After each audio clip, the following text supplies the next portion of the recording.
So guys, this video is papunta po kami ng Guimaras Island. Po kami aalis, picture muna. So ayan. And finally, nakarating na po kami dito sa isla ng Guimaras. So ayan, first destination po namin is yung windmills. So guys, mayroon palang windmill ang Guimaras Island. So ayan, grabe ang lakas ng hangin guys. Parang buong katawan mo ang liliparin ng hangin. So ayan, napakasarap ng feelings dito.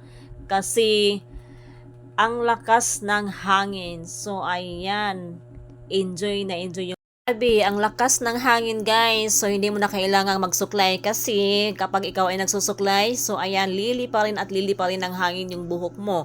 Kaya yung mga buhok namin dito, grabe, napakagulo ng aming mga buhok dito.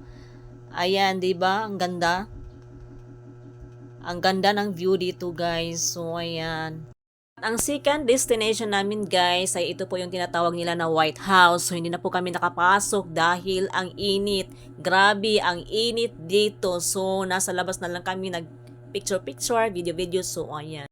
Ang third namin na napuntahan ay yung beach nila. So ayan, grabe, napakaganda ng kanilang beach. Ang puti-puti ng mga buhangin, tsaka grabe ang linis ng tubig guys.